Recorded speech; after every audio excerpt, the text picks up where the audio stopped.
Hola, ¿qué tal? Buenas tardes. Estamos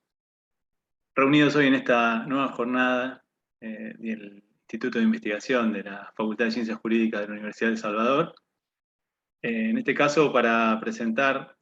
el informe final eh, de un proyecto de investigación que lleva el título Implementación de la suspensión de juicio a prueba, propuestas prácticas para la optimización de su seguimiento y sus resultados.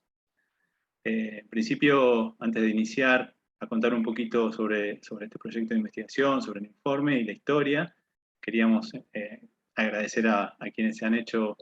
hoy presentes a fin de año, que sabemos que es más difícil que en otros momentos, cuando todo el mundo está un poco cansado, pero nos parecía muy importante relatar un poco la historia y todo el trabajo que se hizo con este proyecto de investigación, porque lleva mucho tiempo y creemos que en estos momentos extraños de la pandemia también va a ser muy necesario el contenido que ha producido este informe. En principio queremos agradecer a la decana de la Facultad de Ciencias Jurídicas de la Universidad de El Salvador, profesora Ivy Uriol, y al director que está presente del Instituto de Investigación, a Guillermo Jensen, y a todos, como decía, a todos los presentes. La historia de este proyecto de investigación, que es el segundo que analiza e investiga la situación de la suspensión del juicio a prueba, la implementación de la suspensión del juicio a prueba, tiene una primera etapa que se ha convertido en este librito, ¿no? Que ya ha sido publicado, y en esta primera etapa de la investigación nosotros pudimos hacer un diagnóstico de la situación de este instituto, de la probation, o la suspensión del juicio a prueba, la suspensión del proceso a prueba, y a partir de ese diagnóstico, que era bastante oscuro, ¿no? Porque en principio, en esos momentos, en los momentos que hicimos esta investigación, especialmente en ese caso en el ámbito de la justicia nacional, aunque tenía apéndices de otras tres jurisdicciones, como es la justicia de la ciudad, de la provincia de Buenos Aires y la justicia federal, pero el resultado de este diagnóstico, de esa primera investigación, era que con la probation lo único que pasaba era el tiempo, ¿no? Era casi una ficción jurídica en muchos sentidos, lo vinculado a la vida real, al seguimiento de este instituto, ¿no? Por lo menos en esta jurisdicción. En esa primera etapa de la investigación, nosotros, cuando digo nosotros, justamente el equipo tanto el actual como el que hizo esta primera investigación, está dirigido por la doctora María Laura Bohm, y la composición de los equipos es similar en la primera etapa, y también colaboraron en algunas instancias de este nuevo proyecto. Estuvo Cecilia Incardona, ¿no? Pero después el resto del equipo se mantuvo con Lucía Dalmas, Miguel Torrico, y Darío Rinaldi, todos bajo la dirección de María Laura Bohm, y en esta nueva etapa se sumó Graciela Simonetti, que está presente hoy, que es trabajadora social, y que de alguna manera fortaleció el equipo porque nos brindó una mirada necesaria para poder hablar de algo que vamos a explicar luego, que es la mirada integral inclusiva que es necesaria en el seguimiento de la probation, ¿no? Pero como decía, ese primer diagnóstico un poco complejo en cuanto a los resultados, nos dejó abierta una puerta muy importante para poder ver qué se podía hacer sobre ese primer diagnóstico, como para intentar hacer propuestas, ¿no? Concretas, y poder de alguna manera también investigar un poco más y conocer las realidades de otras jurisdicciones, y poder verificar, en primer término, si ese primer diagnóstico era general, solo de una jurisdicción, de todos los organismos, o de solamente en los que nos había tocado investigar, que nosotros habíamos hecho investigación de campo en esta primera investigación, tanto en organismos jurisdiccionales como habíamos analizado causas, ¿no? Concretas y situaciones concretas. Entonces, en esta segunda etapa, lo que nos propusimos es buscar buenas prácticas concretas e intentar, de alguna manera, hacer nuevos diagnósticos, y sobre esos nuevos diagnósticos y el anterior, ver cómo podíamos articular estas buenas prácticas que de alguna manera sabíamos que existían, porque en general lo que tiene para nosotros de rico este proyecto, en los dos casos, en los dos momentos, es que en general los investigadores e investigadoras somos operadoras y operadores judiciales y de los organismos de seguimiento. Y esto de alguna forma nos da tanto la mirada académica como la necesaria mirada en el territorio, como para conocer algunas realidades e intuir algunas realidades que nos permitieron de alguna manera seguir caminando en la búsqueda, digamos, de un trabajo de campo efectivo para tratar de localizar estas buenas prácticas que nos proponíamos encontrar vinculadas a la suspensión de juicio a prueba. En ese sentido, para nosotros, y esto proviene de la primera investigación, esas buenas prácticas y propuestas de lo que significa el seguimiento de la suspensión del juicio a prueba tenía que ver con algo que describíamos en la primera investigación, que es un seguimiento integral inclusivo. ¿Esto qué quiere decir? Este seguimiento integral inclusivo de esta medida alternativa, que se otorga en todo el país, como ustedes saben, desde el año 1994, un poco chocaba con determinadas realidades que todos conocemos, vinculadas a un seguimiento burocratizado, ¿no? Esencialmente, donde lo único que interesa es que la causa pase rápido por el juzgado, ¿no? Y que salga rápidamente del juzgado, o del patronato, de la DKEP, que es el organismo de seguimiento, o de la Fiscalía o la Defensoría. Entonces, en ese sentido, nosotros sabíamos que un seguimiento integral inclusivo es el que de alguna forma, desde la integralidad, esta es la mirada de las dos dimensiones, lo social y lo jurídico, era lo que realmente podía permitir una integración real de la persona con probation a la comunidad para cumplir las reglas de conducta, de alguna manera que se vea favorecida la comunidad donde esa persona desarrollaba esas tareas, y que a su vez se vea favorecida la víctima, ¿no? Que justamente si algo tiene nuestra suspensión de juicio y probation es una mirada muy importante de la situación de la víctima, a diferencia de otras miradas similares, como puede ser la diversion en Estados Unidos, donde básicamente la presencia de la víctima no es tan fuerte como nuestro instituto. Entonces, con este norte, que era esta mirada, digamos, hacia un seguimiento integral e inclusivo, nosotros fuimos analizando, detectamos que era muy importante para lograr este trabajo la detección, no solamente de los factores criminógenos que habían llevado a una persona de alguna manera, eventualmente, porque sabemos que cosa de la presunción de inocencia, pero de factores criminógenos que habían sido determinantes, para que una persona termine con una suspensión de juicio a prueba, pero también era necesario para lograr un éxito integral inclusivo de una probation, conocer las fortalezas y si habían sido efectivamente acompañadas de una persona con suspensión de juicio a prueba. Vale aclarar que nuestra investigación tiene en cuenta algo que sucede lo mismo con el encierro carcelario. La mayor parte de las personas que tienen probation y la mayor parte de las personas que están encarceladas justamente son personas que están en situación de vulnerabilización concreta. Con lo cual, nuestra investigación también está orientada principalmente a abordar estas realidades, o sea, abordar a las personas con probation con estas realidades, básicamente porque son la mayor parte. Con lo cual nosotros no nos metemos en cuestiones vinculadas a, por ejemplo, vinculadas a la suspensión de juicio a prueba y su vínculo con cuestiones de violencia de género, que hay un fallo Góngora muy interesante, u otras cuestiones más relacionadas con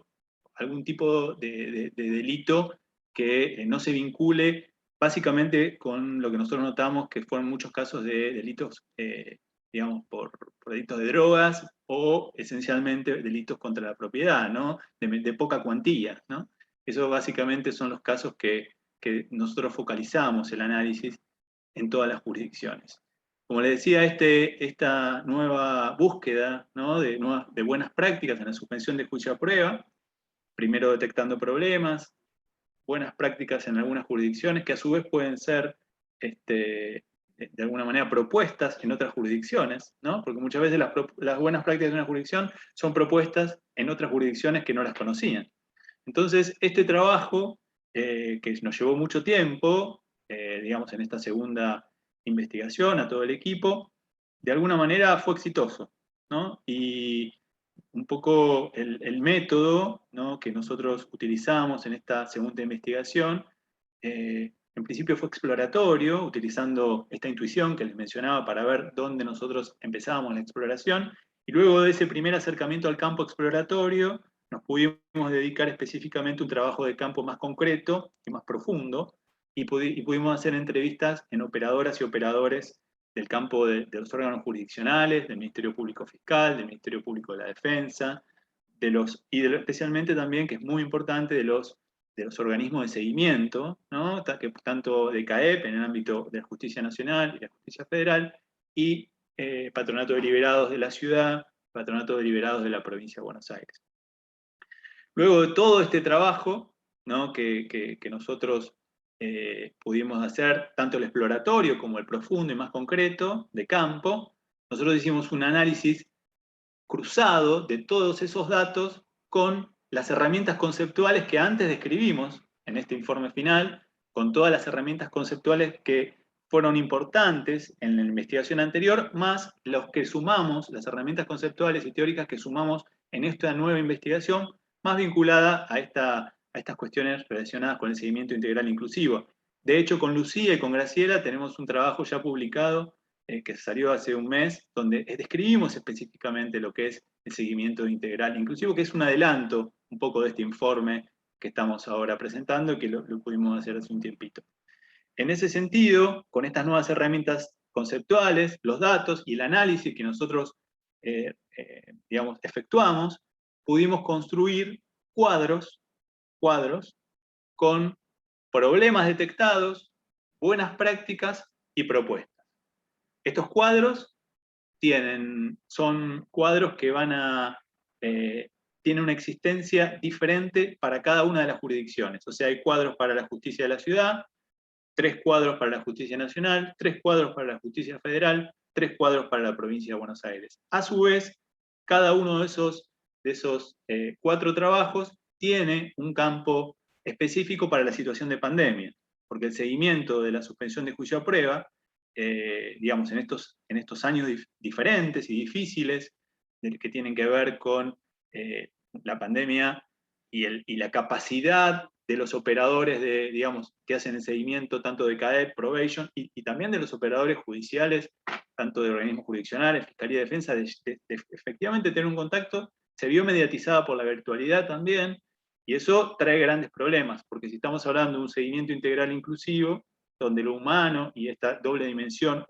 social y jurídica es fundamental, hay una limitación clara y concreta y una dificultad mayor que nos llevó a nosotros a derivar una sección de la investigación específicamente para la situación de pandemia. A su vez, hay otras cuestiones que sí, por ahí quizás se pueden haber facilitado con las herramientas tecnológicas que han podido ayudar en algunas cuestiones vinculadas a la detección. Pero sabemos que la deshumanización de este contacto ha afectado mayormente el seguimiento. En ese sentido, luego al final vamos a hablar de algunas conclusiones, pero con este marco, ¿no?, me parece que podemos empezar a contar un poquito, ¿no?, qué sucedió con la experiencia de las investigadoras y los investigadores que están presentes con este trabajo de campo y con algunas buenas prácticas detectadas en las 4 jurisdicciones.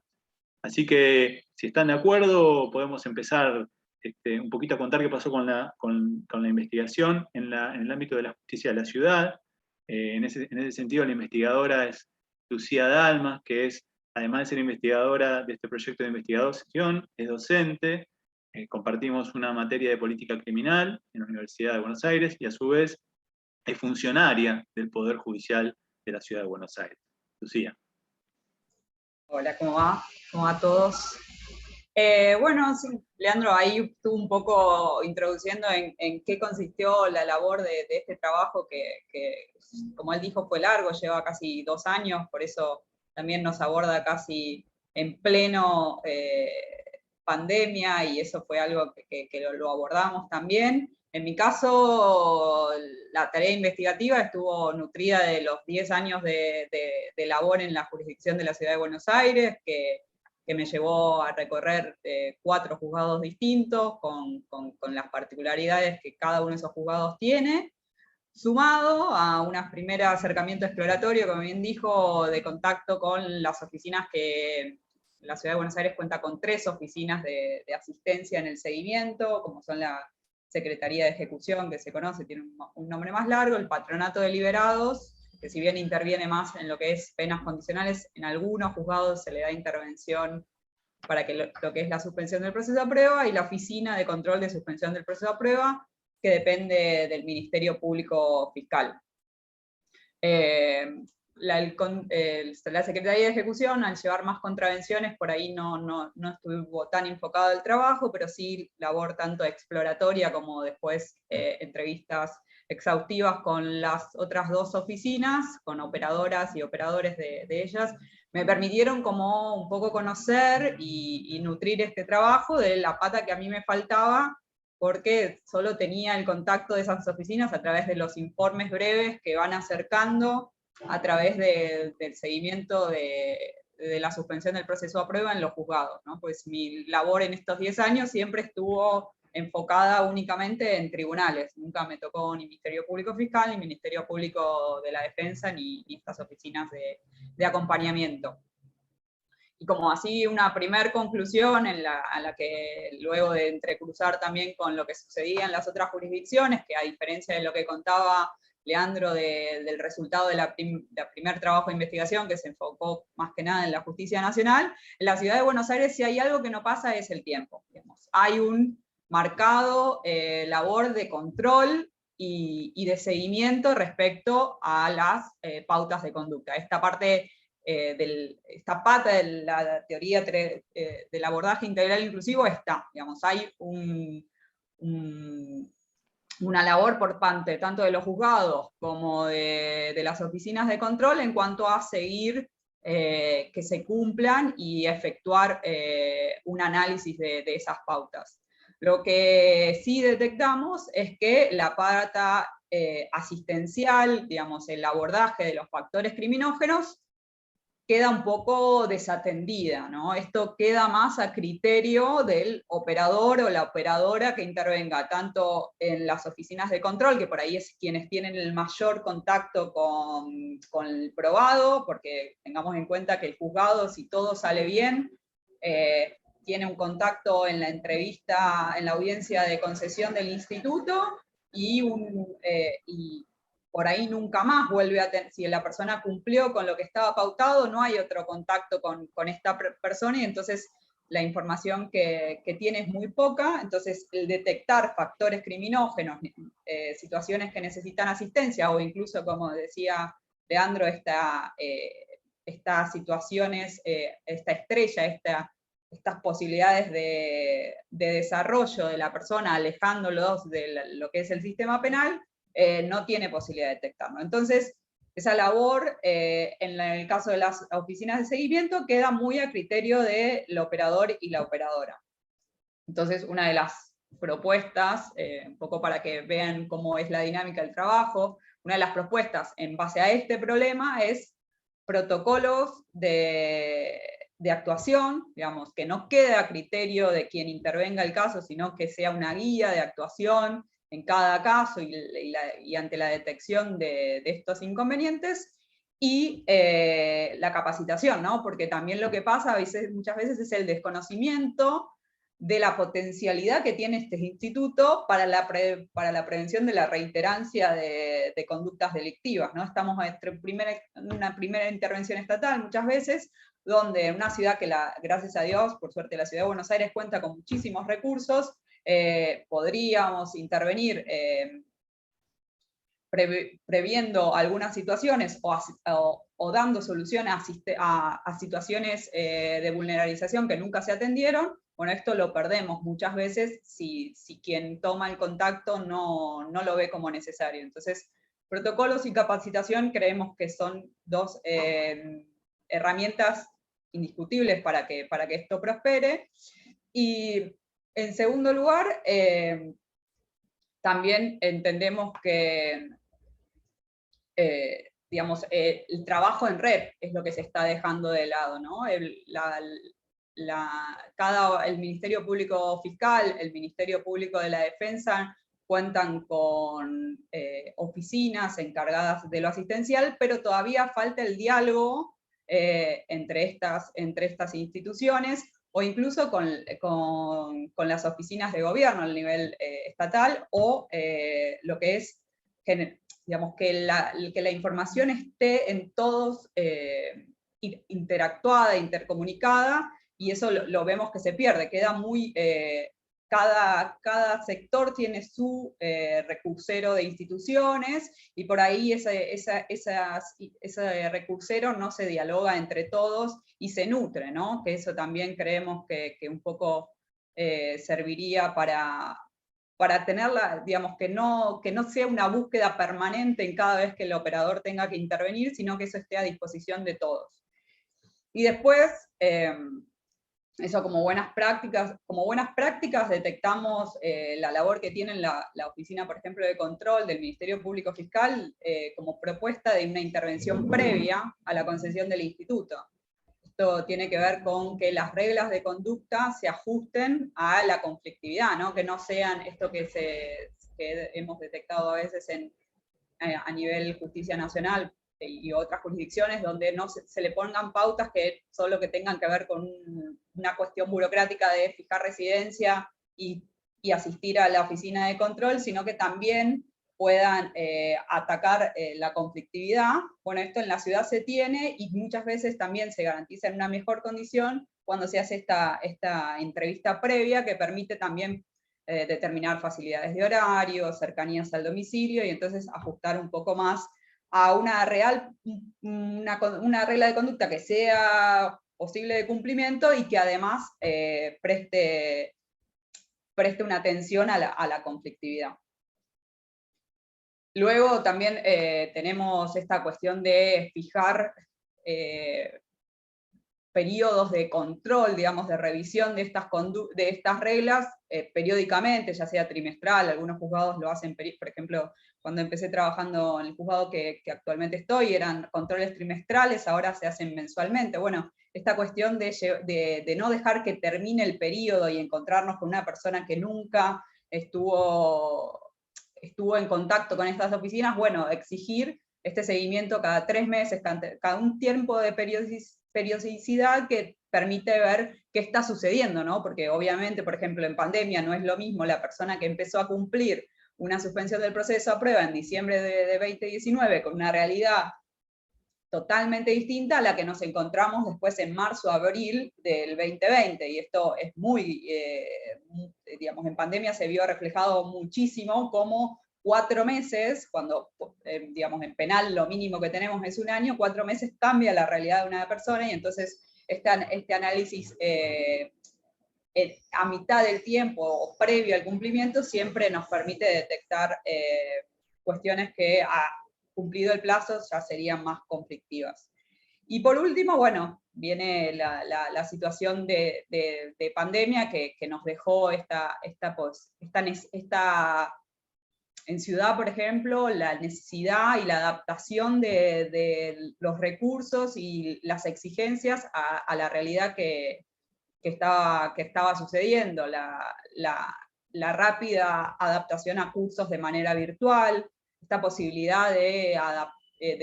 que los controles de residencia y de estar a derecho, digamos, que se dice, por ejemplo, se hagan de manera por WhatsApp, entonces también a veces relaja la exigencia de concurrencia a la oficina y nos permite por ahí más tiempo en otras cuestiones que por ahí pueden resultar más beneficiosas para el probado que la mera asistencia a una oficina de control. Esas más o menos fueron algunas de los problemas, buenas prácticas y propuestas detectadas en ciudad. Por supuesto es muchísimo más largo, por eso también los invitamos después a ver el informe. Bueno, muchas gracias, Lucía. Sí, de hecho, es bueno aclarar que este informe va a tener una existencia y una circulación gratuita seguramente como el anterior, más allá de este librito que les mostré, la publicación anterior con el diagnóstico circuló en la revista de Pensamiento Penal en forma gratuita, y en este caso creemos que va a ser muy provechoso esta circulación, porque en todos los casos, estos cuadros para cada una de las jurisdicciones que poseen propuestas y buenas prácticas, a su vez, sabemos que puede ser una herramienta esencial para esto que mencionaba Lucía y que nosotros lo detectamos para todas las jurisdicciones, la necesidad de capacitar a operadores y operadoras y generar protocolos de actuación. Entonces, estos cuadros que nosotros construimos creemos que van a ser un insumo esencial, ya sea que se creen en forma, de alguna manera, por los tribunales superiores de justicia de todas las jurisdicciones, Corte Nacional, Corte Provincial de la ciudad, o de otros organismos,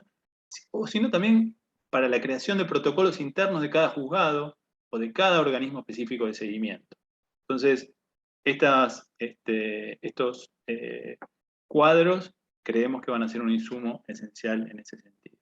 Y ahora, para conocer un poco de la realidad en el ámbito de la justicia federal, vamos a escuchar a Miguel Torrico, que también es el funcionario de la justicia federal, docente e investigador de este proyecto de investigación. Miguel. ¿Qué tal? Buenas tardes a todos. Gracias, Leandro. Gracias a todos los que se hicieron presentes y pudieron darse un tiempo para escucharnos a nosotros y que le podamos contar un poco, así rápidamente, de qué se trató la investigación. Cuando iniciamos nuestra investigación sobre la implementación de la suspensión de juicio a prueba en el ámbito nacional, comenzamos con un trabajo exploratorio y de campo, como decía Leandro, y realizamos diferentes entrevistas a diferentes funcionarios, entre los que me interesa resaltar aquellos valiosos aportes efectuados por los doctores Pablo Laufer, Ricardo Ángel Basílico, Ivana Bloch y Julián Laxat, entre otros. Y además de estas entrevistas, también recopilamos material documental, que todo ello nos permitió avanzar sobre el estudio de la suspensión del juicio a prueba. Luego de ello, detectamos que en la jurisdicción de la justicia federal, en concreto de la Ciudad Autónoma de Buenos Aires, una serie de circunstancias que determinaron la confección de los cuadros que les mencionaba Leandro, con los problemas detectados, con las buenas prácticas y con las propuestas, que a nuestro modo de ver servirán para orientar la búsqueda de soluciones para abordar la eficiencia del seguimiento de la suspensión de juicio a prueba. En esta ocasión solo vamos a presentar las buenas prácticas y las propuestas que efectuamos. Sin perjuicio de ello, me parece que resulta necesario, por lo menos para el ámbito federal,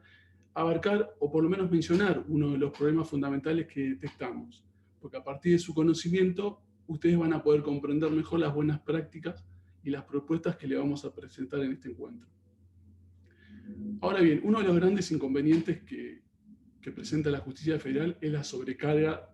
del sistema de ejecución penal, que repercute en el trámite de las causas con suspensión de juicio a prueba y provoca que muchas veces el sistema de servicio de justicia se torne disfuncional para dar respuestas rápidas a todos los casos y cumplir con la visión integral e inclusiva que caracteriza al instituto.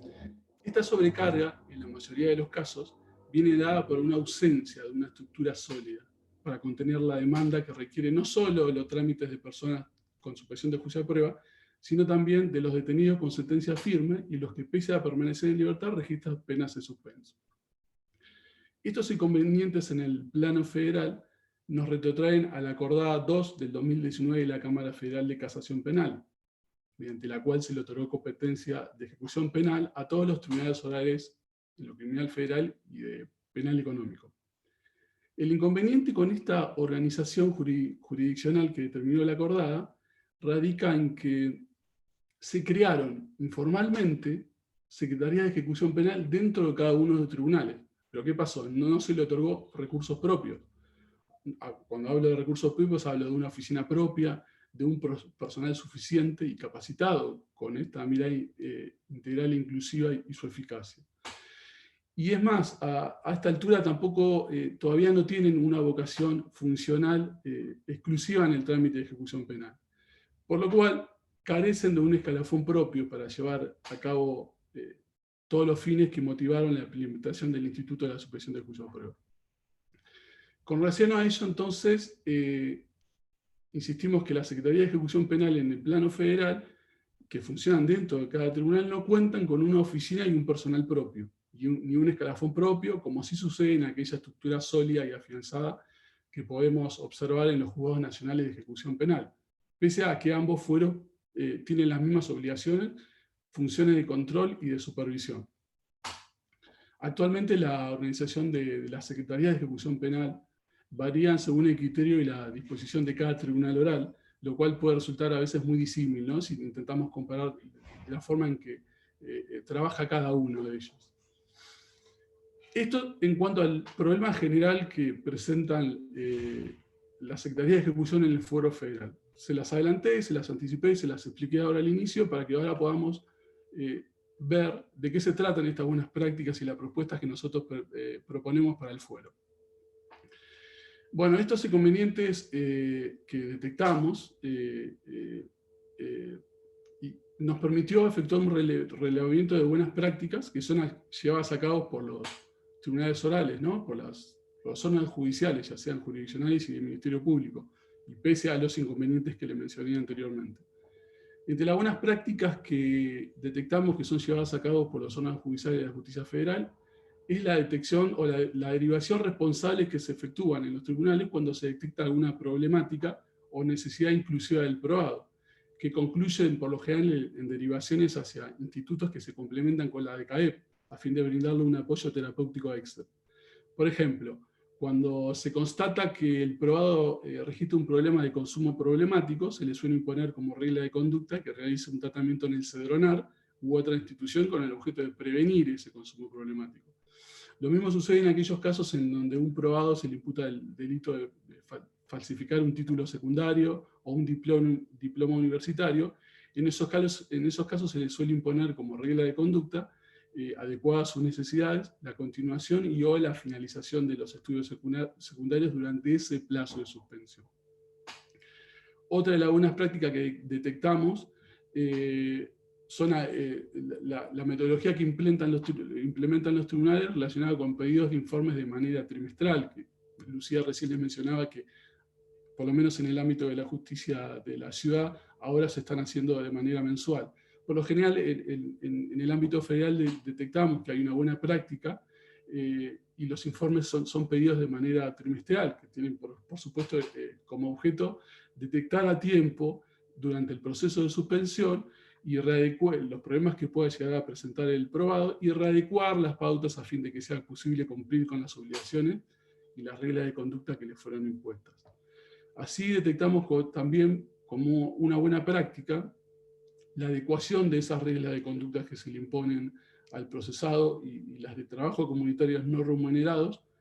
de acuerdo a las capacidades, la profesión y las habilidades del procesado. Esto se suele implementar bastante, con lo cual nos parece de manera positiva. En efecto, quiero citarles que en un caso resonante vinculado a un músico reconocido de marcada trayectoria, se le impuso al probado como regla de conducta realizar una serie de conciertos no remunerados en beneficio de chicos que vivían en barrios vulnerables, coordinándose la logística con la Dirección General de Acceso a la Justicia, conocida con las siglas de ATAJO, perteneciente al Ministerio Público Fiscal. Entonces, esto de adecuar las reglas de conducta a las capacidades y habilidades, profesión del probado, lo podemos ver en este caso de este músico reconocido que les acabo de mencionar. Por otro lado, también detectamos como buena práctica en el Foro Federal la celebración de una audiencia al comienzo de la supervisión. Esto es, desde el momento mismo en que se radica el legajo. Esto se realiza con el propósito de que las partes conozcan de antemano las características del caso, las problemáticas, las circunstancias personales, sociales y económicas del probado, con el fin de que se pueda visualizar aquellos obstáculos que pudieran impedir que el procesado cumpla con las obligaciones que se le impusieron.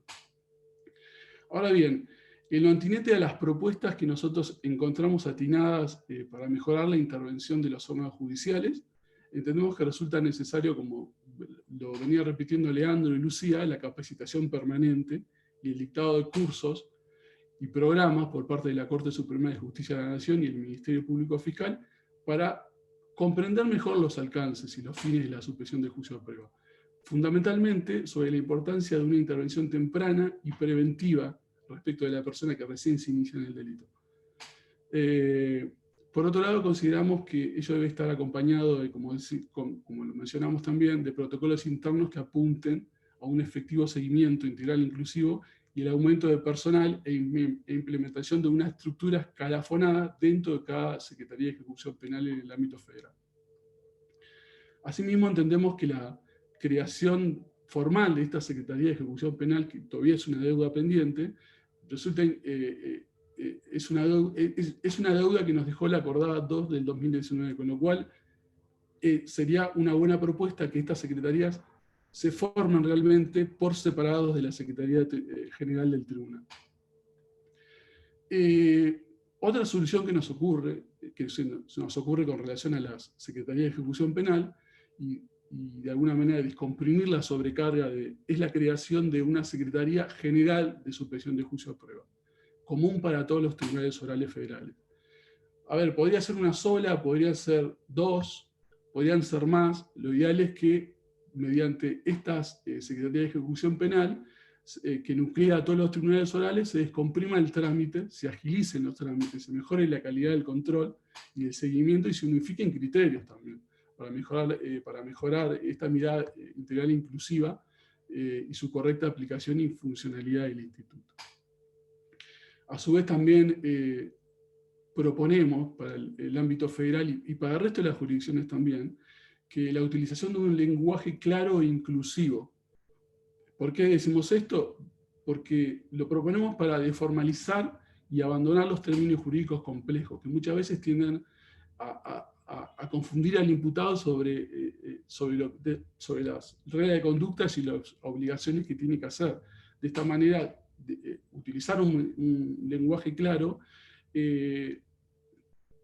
sería muy beneficioso para que él pueda comprender efectivamente las reglas que se le imponen y de alguna manera saber qué es lo que tiene que hacer. Por otro lado, también en la justicia federal, y lo reiteramos en toda la investigación, insistimos con la confección de un listado común que nuclee a todas las entidades e instituciones destinatarias de las tareas comunitarias y aquellas instituciones en donde deberían efectuarse las donaciones. Hoy en el ámbito federal esto no es muy claro, cada tribunal decide por sus propios medios a dónde destinar las tareas comunitarias o de alguna manera dónde destinar las donaciones. Es muy discrecional, con lo cual sería muy necesario la confección de un listado común que nuclee a todas y de esta manera facilite la labor judicial y su eficacia. Otra buena propuesta es reversionar el sistema informático del EXIEN a fin de mejorar la comunicación y el contacto directo entre las partes, de alguna manera para que facilitar la colaboración entre las oficinas judiciales, los órganos de control y los órganos de seguimiento. Y asimismo también reversionar el sistema de elección para que en el legajo de ejecución penal, que es electrónico hoy, se cargue la casilla de correo del imputado, con el objeto de que él también, si tiene la necesidad de hacerlo y con su consentimiento, fije domicilio y pueda ser notificado de todas las resoluciones judiciales. Incluso pueda tomar contacto con el expediente y ver de qué manera se encuentra el trámite de su suspensión de juicio a prueba. Esto nos parece que también es un tema relevante y una buena propuesta para llevar a cabo. También este tema de la reversión del sistema informático de la Corte Suprema, también de esta manera se eliminarían todos los trámites innecesarios y los intermediarios, como por ejemplo las fuerzas policiales, cuya intervención quedaría exclusivamente reservada para aquellos casos o situaciones realmente necesarias. Finalmente, consideramos como una buena propuesta también es la entrega de equipos electrónicos y de telefonía celular para aquellas personas en situación de vulnerabilidad o vulnerabilización. A tales efectos proponemos la creación de convenios y reservorios tecnológicos como una buena propuesta, con el objeto de reutilizar todos los equipos electrónicos y de telefonía celular que son secuestrados en el marco de un proceso judicial y que en muchos casos son destruidos, con el objeto de que luego de quitarle la información, resetearlos, repararlos,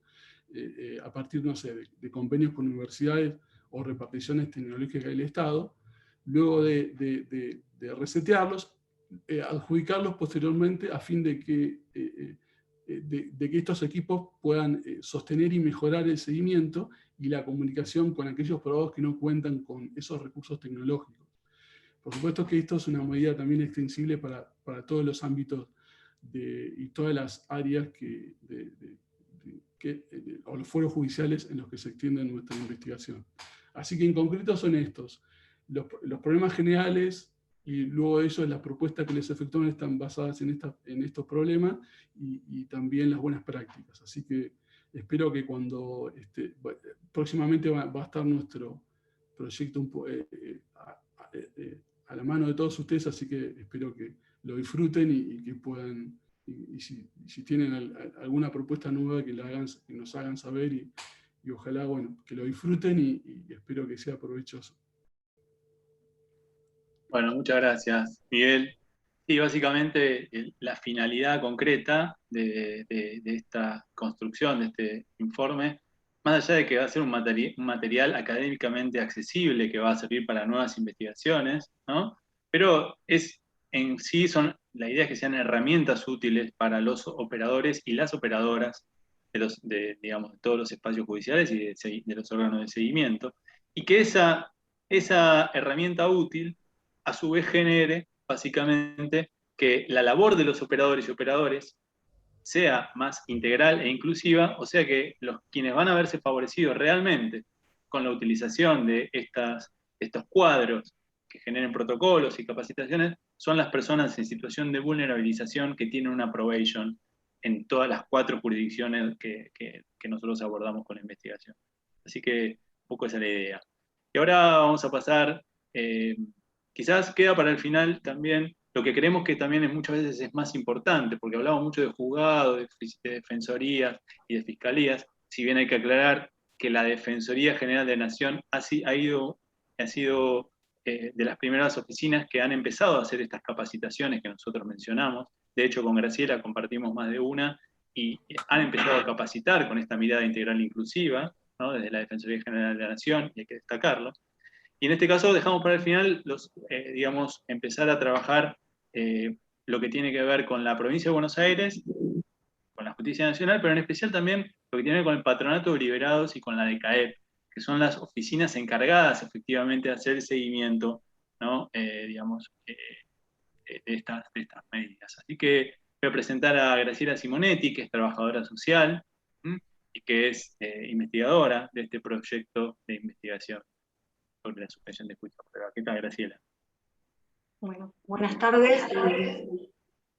Gracias por la participación. Me toca contarles el trabajo que hemos realizado en la jurisdicción de la provincia de Buenos Aires, hacer una breve síntesis, como lo han hecho mis compañeros,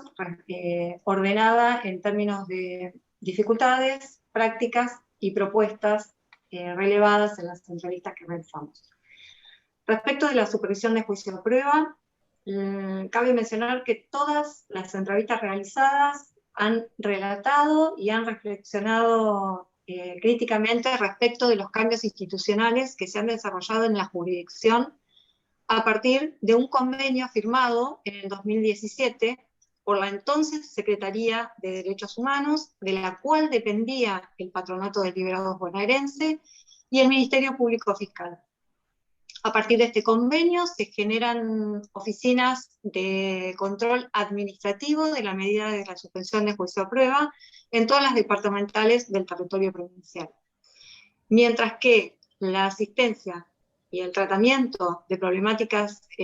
sociales queda en el ámbito del Patronato de Liberados. El Patronato de Liberados cuenta con vasta experiencia respecto de la atención de problemáticas, también cuenta con un recursero, hoy lo mencionaban, el Patronato de Liberados particularmente trabaja mucho en actualizar ese recursero, y además cuenta con programas propios. En eso se genera toda una particularidad de lo que es la jurisdicción. Entre las dificultades de un seguimiento integral e inclusivo señaladas por las entrevistadas, se destaca justamente la complejidad de la disociación de estas tareas en el marco del convenio firmado. Esta disociación, o sea, el Ministerio Público Fiscal, las oficinas del Ministerio Público Fiscal supervisan las reglas de conducta, el Patronato de Liberados bonaerense asiste y brinda orientación para el tratamiento de problemáticas. Esta disociación de tareas se constituye en un gran obstáculo, en detrimento de una intervención desde esta perspectiva, una intervención personalizada, de vínculos sostenidos, de vínculo especializado y referencial, integral desde la perspectiva jurídica y social. Por un lado, se considera que generalizar la acreditación positiva del cumplimiento de las obligaciones jurídicas, no alcanza a comprender el núcleo de las problemáticas que atraviesan las personas vulnerabilizadas. En ese orden, las entrevistadas puntualizan que la labor burocrática de recibir constancias, de registrarlas en el sistema, de informar al juez de los incumplimientos, dificulta toda posibilidad de interiorizarse de las razones subsanables que pueden tener algunos incumplimientos de las personas vulnerabilizadas, de realizar acuerdos con otros profesionales, incluido el juez, incluido el defensor, incluidos los otros profesionales del patronato y de las otras entidades de la comunidad de la persona. Por supuesto, todo esto cuando los fundamentos son comprensibles para que esto suceda, ¿no? En los incumplimientos donde hay razones, como decía, subsanantes. Por otro lado, la implementación concreta de esa derivación para la suspensión de las reglas,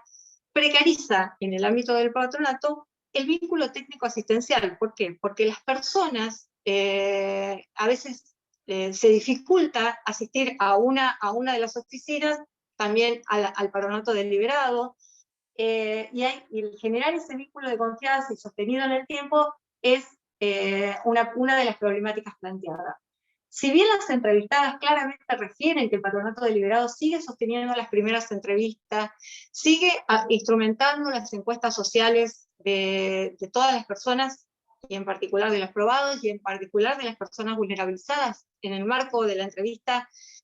asesoran sobre los programas propios, motivan sobre alternativas de inclusión social válidas de la comunidad,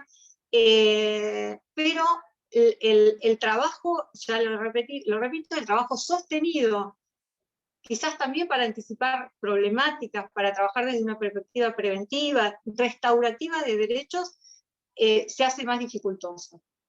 En términos generales, también las entrevistadas mencionan dificultades como las de las otras jurisdicciones, que tienen que ver con un espacio adecuado, espacio y tiempo adecuado para realizar entrevistas de personas vulnerabilizadas, donde las complejidades son muy grandes, graves, urgentes, y requieren de especificidades, de coordenadas específicas. Las oficinas muchas veces no cuentan con esos espacios, son pequeños metros cuadrados donde hay un escritorio y varias personas, incluso varios operadores, y a veces hasta varias personas entrevistando. Eso no genera un espacio seguro para poder enunciar y comunicar para la persona, y es muy disperso respecto de los operadores. En lo concreto también la cantidad de trabajo es una de las cuestiones mencionadas como una de las problemáticas, y en particular las entrevistadas de la provincia mencionan recursos y servicios comunitarios que no siempre están en tiempo y forma para asistir a las personas que son derivadas. Entre las buenas prácticas que tienden a superar visiones reduccionistas, parcializadas, y fundamentalmente tienden a promover el compromiso de la persona respecto del cumplimiento de la medida, y en especial no separa estas buenas prácticas que nosotros hemos detectado, no separan la visión de un cumplimiento de la medida y en forma integrada la restitución de los derechos. A eso llamamos supervisión integral inclusiva. Integral porque miramos a la persona de manera integral, e inclusiva porque pensamos en los dispositivos que las personas pueden participar para poder superar sus problemáticas de inicio, sean dispositivos tratamentales, dispositivos de formación, dispositivos laborales, etc. Entre las buenas prácticas que hemos detectado en la provincia de Buenos Aires, destacamos de manera especial y a nivel institucional que se ha conformado un equipo mixto como experiencia piloto voy a nombrar el departamento, es la departamental de Mar del Plata, donde profesionales del Patronato Deliberado concurren a la oficina, esta nueva oficina creada en el Ministerio Público Fiscal, a fin de transferir experiencia, intercambiar criterios, aportar conocimiento en el uso de herramientas tecnológicas, porque ambos usan parte del legajo electrónico que tiene disponible el Patronato de Liberados. Efectivamente, al momento en que se han entrevistado algunas de las profesionales, estaban haciendo esta experiencia concreta. Una de las cosas que ellas resaltaron en ese momento tiene que ver con la necesidad de unificar criterios. Son organismos que tienen idiosincrasias, procedimientos, visiones, tal vez distintas de la persona, ¿sí? Porque tiene que ver con las funciones que cada uno de los organismos lleva adelante. Unificar esos criterios de cara a la persona que está siendo supervisada o de cara a la persona que está siendo asistida es muy importante. Esto quedó muy resaltado en las entrevistas. Otra de las cuestiones que destaco como buena práctica dentro de lo relevado de las entrevistas es que el Patronato de Liberados generó un protocolo de procedimiento de coordinación de los dos organismos, promoviendo el cumplimiento y la integración en programas sociales y laborales. Otra de las buenas prácticas es que el Patronato de Liberados, promoviendo tanto el cumplimiento, vuelvo a decir, desde una mirada integral y la inclusión en programas de integración social, implementa en el territorio de la provincia de Buenos Aires dispositivos que el mismo patronato coordina en función de problemáticas de alta complejidad. En esto puedo mencionar la temática con perspectiva de género, de violencia, problemáticas que tienen que ver con la inserción laboral, problemáticas que tienen que ver con la formación para el trabajo. Estos son solo algunos de los dispositivos. Respecto del nivel técnico, las entrevistadas puntualizan la importancia de la articulación y coordinación local entre operadores que otorgan la medida, entre operadores que realizan el seguimiento y entre operadores que realizan la asistencia de la persona vulnerabilizada. Esta red del sistema genera una fortaleza que va a promover el cumplimiento no de una sola de las personas, sino que genera una retroalimentación entre actores y entre organismos que van a generar impacto en la población en general y sobre todo en la vulnerabilizada. Las entrevistadas, y en esto me sumo, consideran que independientemente de la función y la jerarquía de los operadores del sistema, hay que poner en juego de cara a la persona un poco de lo que llevaban también mis compañeros, esto de la comunicación asertiva, no jugar con tecnicismos, no jugar con... el lenguaje tiene que ser claro, cercano, próximo, la persona tiene que validar lo que le estamos comunicando respecto de la medida, respecto de su regla de conducta, respecto de sus posibilidades de asistencia, también de las dificultades de todo ese proceso, ¿sí? Porque aún los procedimientos de mayor calidad tienen sus límites, tienen sus dificultades. La persona tiene que estar en conocimiento lo más cercano y a la realidad posible. También otra de las cuestiones que surgieron en las entrevistas es el apoyo y el acompañamiento del operador ubicado en el Patronato de Liberados, ubicado en el Ministerio Público Fiscal, el acompañamiento desde lo discursivo y desde lo operativo también respecto de la participación en actividades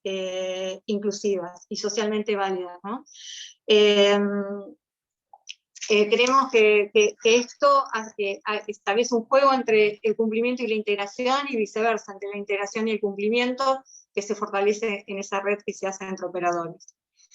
Entre las propuestas que también surgen en las entrevistas, se redobla esta articulación interinstitucional pensando en la accesibilidad de las personas. Una de las cosas que han puntualizado es que cuando se implementaron las oficinas había mucho desconocimiento de las personas de dónde, si bien uno les facilita todas las indicaciones de cómo llegar, la accesibilidad no es solamente geográfica, la accesibilidad tiene que ver con lo subjetivo, tiene que ver con lo material, tiene que ver con material, digo, hasta lo económico, de poder trasladarse. Las oficinas están en cabeceras de las departamentales y por ahí la persona vive en una localidad distinta, bueno, etcétera, y desde lo simbólico, desde poder armar a la persona para que pueda llevar adelante ese proceso, es muy importante esta relación interinstitucional donde de manera mancomunada podamos sostener a la persona. Otra de las cuestiones es el fortalecimiento de la red de los recursos locales. Los recursos locales deben ser actualizados, deben estar a la altura de las problemáticas que las personas así padecen, sufren. También se deben generar nuevos, además de actualizar y evaluar los existentes, deben generarse nuevos dispositivos adecuados a las problemáticas de las personas y a la realidad de las personas. Ya surgió la capacitación, el entrenamiento, los protocolos especializados, aquí también aparecían. Es muy necesario desarrollar las habilidades y capacidades de los operadores que se van integrando al sistema. Estoy hablando de todas las oficinas del Ministerio Público Fiscal en especial. Los operadores del patronato pueden ser un excelente recurso para eso. Consideramos también en esta jurisdicción la necesidad de establecer estrategias de comunicación hacia la comunidad toda, hacia la ciudadanía en general, que no que tiendan solo a neutralizar lo que está sucediendo en los medios masivos de comunicación, donde solamente se muestran los aspectos negativos de los procesos de ejecución penal, sino sabemos todos los que estamos participando de esta investigación, seguramente los que están participando de este encuentro también, de que hay experiencias muy valiosas que merecen ser difundidas y que merecen ser fortalecidas, no solamente del sistema judicial y penal, sino también de la ciudadanía toda. Finalmente quiero agradecer de manera especial a las profesionales entrevistadas, a los referentes de las instituciones que facilitaron la exploración de las dificultades, de las prácticas y de las propuestas que se hacían en el marco de la entrevista.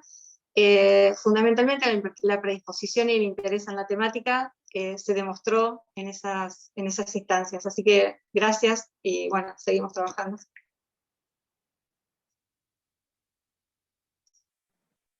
Bueno, muchas gracias, Graciela. Muy, muy completo, interesante la descripción de la realidad de la probation en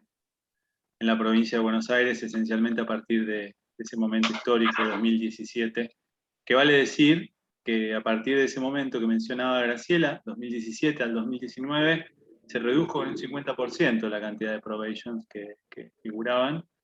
otorgadas, y a su vez, de 35.000 personas que había detenidas en la provincia de Buenos Aires, se pasó a casi 50.000. Con lo cual, un poco la política criminal es clara en ese sentido y en números, ¿no? La evidencia, ¿no? Se redujo de 19.000 a aproximadamente 9.000 probations. De 2017 había 19.000 aproximadamente, 2019 9.000. Probations se redujo, una medida que, con todo lo que estamos mencionando, tiene una capacidad inclusiva, integrativa muy fuerte si se trabaja de un modo integral e inclusivo, y se redujo la cantidad de detenidos, no por delitos graves, ¿no? Porque la mayor parte de las personas que subieron de esas 35.000 personas en la provincia de Buenos Aires a 50.000 son personas por delitos que no eran graves y que quizás por reiteración de delitos leves terminaban cerradas. Muchas mujeres, ¿no? Por narcomenudeo, por ejemplo. Así que esencialmente muy interesante y lamentable en algún punto lo que pasó en ese periodo, y que a mí me toca ahora mencionar algunas cuestiones vinculadas a la justicia nacional, no muchas, porque nosotros tenemos el trabajo fuerte que se hizo en el diagnóstico previo, pero sí hay que mencionar lo que sucedió en el ámbito, por ejemplo, del Ministerio Público Fiscal y en el Ministerio Público de la Defensa, que en ese sentido es muy interesante y se ha logrado generar oficinas específicas, que es algo que por lo menos veníamos proponiendo desde hace muchos años, desde 2015, que se generen oficinas específicas para trabajar la situación de la suspensión de juicio a prueba. En ese sentido, tenemos la UFIMAP y la Unidad de Letrados Móviles para la Asistencia de Personas No Privadas de la Libertad de la Defensoría General de la Nación, lo leí porque es un nombre muy largo, pero son dos oficinas específicas que trabajan, que han generado un trabajo concreto sobre, porque este trabajo concreto y específico sobre la probation genera que no suceda lo que pasa en otras jurisdicciones donde un poco las otras condiciones legales se fagocitan, ¿no?, a la probation, ¿no? Siempre lo mayormente punitivo toma mayor importancia. Estas oficinas específicas están empezando a trabajar muy bien, tanto en la Defensoría General de la Nación como en el fuero como en la Fiscalía General de la Nación, Procuración General de la Nación, y a su vez es muy interesante también algunas buenas prácticas en el ámbito de los órganos jurisdiccionales. Nosotros entrevistamos a la doctora Monsalve, ¿no?, del juzgado de ejecución número 5, justamente también efectuó un trabajo pleno de buenas prácticas como las que nosotros estuvimos trabajando. En esta entrevista surgieron muchas de las cuestiones que nosotros detectamos como buenas prácticas. En este juzgado de la doctora Monsalve se llevan adelante en el plano concreto. Desde el lenguaje claro, desde gente que está capacitada y trabaja específicamente en las cuestiones vinculadas a la suspensión de juicio a prueba con una mirada integral e inclusiva, ¿no? De hecho, también diferencian cuando se tratan gente en una situación de extrema vulnerabilización de otra que requiere, digamos, algún tipo de tratamiento específico, cuando trabajan en lo que es justicia terapéutica, junto con la Defensoría General de la Nación también. En ese sentido, destacamos en estos tres ámbitos esta especialización que mencionaba, y a su vez queda mencionar el trabajo del CAEP, que también impacta obviamente en lo que tiene que ver con la jurisdicción federal y no solo la nacional, y el gran trabajo que también sabemos con la misma carencia de recursos que poseen otros órganos de seguimiento, pero el posicionamiento, digamos, del órgano claramente persigue una finalidad integral inclusiva. Tiene un problema en su trabajo, la de CAEP, más allá de esta buena intención y el gran trabajo de sus trabajadoras y trabajadores sociales, tiene el problema de que a partir de un convenio que se cae hace años también, con otro grave error entre la provincia de Buenos Aires en esos años, que estaba mencionando, entre nación y provincia, que generó que todas las personas que vivían en la provincia de Buenos Aires, que tienen una causa en el ámbito federal o nacional, dejaron de ser atendidas por el Patronato Liberado Bonaerense. No obstante eso genera una mayor carga de trabajo, con lo cual las posibilidades reales de abordar lo que tiene que ver con las probation, cuando hay otras condiciones legales muy, muy graves, como digamos, que requieren una mirada, digamos, un mayor control, un mayor cuidado, ¿no?, de parte de este organismo que también trabaja con las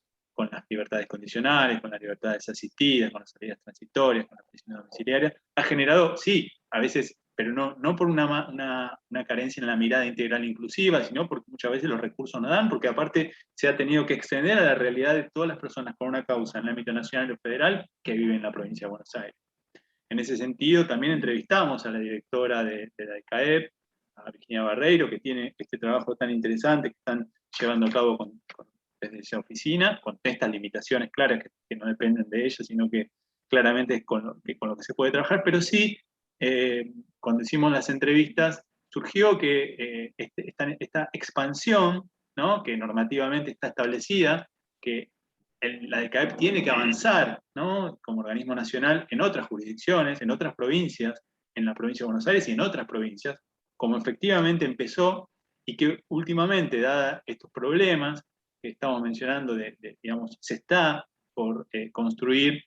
una nueva expansión con nuevas oficinas que están esperando con mucha ansiedad, obviamente, desde la DECAEP para poder hacer una mejor labor en este sentido. Así que destacamos, digamos, frente a la primera investigación, con resultados más oscuros respecto de lo que pasaba en la justicia nacional, en estos últimos tiempos, con alguna experiencia en este órgano jurisdiccional, por ejemplo, y en algunos otros también, de la Fiscalía, de la Defensoría, este nuevo cambio de la mirada de CAEP,